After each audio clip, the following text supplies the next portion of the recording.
Il-Ministru Aron Farrugia konferma ma' Net News li l-Gvern jinsab sodisfat bis-sitwazzjoni preżenti fejn jidħlu ħlasijiet għal min investa fil-pannelli u għalhekk m'għandu l-ebda intenzjoni li jirrevedi r-rata li bija qed iħallas liċ-ċittadini.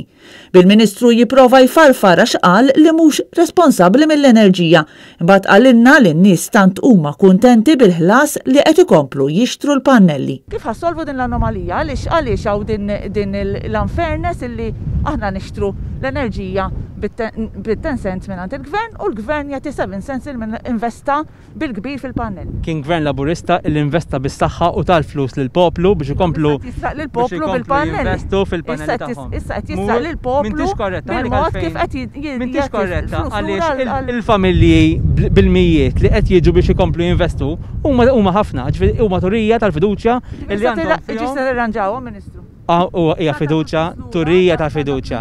Kristi, minix il-Ministru responsabbli ta' enerġija u ma nkunx għaqli li wieġbek jiena. U meta nsistejna biex jgħidilna jekk il-Gvern hux beħsibu jirrevedi ir-rati ta' ħlas lil min investa fil-pannelli, il-Ministru telaqlem. Se tirrevedu rata?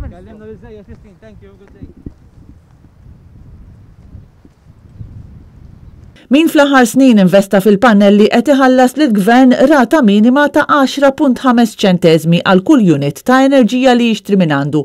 Imma mbagħad jitħallas biss 7 ċentesmi għall-istess unit jekk ikun iġġeneraħu bil-pannelli fotovoltaiċi. Anomalija li l-Partit Nazzjonalista qed iwiegħed li tiġi solvuta darba dejjem meta jkun fil-Gvern. Ma jistax ikun li dawn jirċievu 7 cents 7 ċentesmi u nofs għal kull unit li jġeneraw bl-investiment tagħhom fil-waqt li huma iħallsu minimu ta' 10 ċentesmi u nofs għal kull unit li jirċievu minant il-Gvern.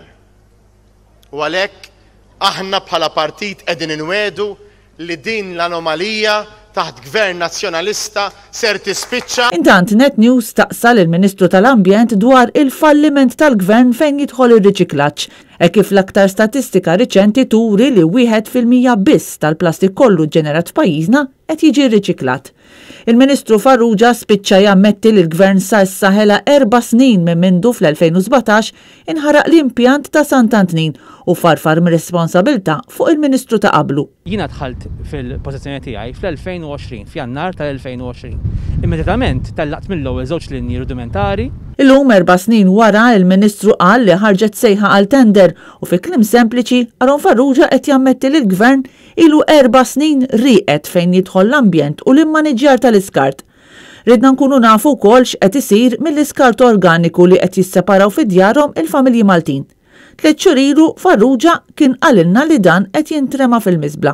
Illum għalilna li hemm pjanijiet. L-organic waste qiegħed jinġabar permezz tal-Borża l-Bajda fi żmien li ġej fi żmien li ġej qed imur fl-enerġija elettrika u fi żmien li ġej ħajkonna wkoll allura permezz tal-EcoHive l-impjant biex bekk apparti enerġija li ħanoħolqu qed noħolqu diġà. Kristina Majra għal Net News.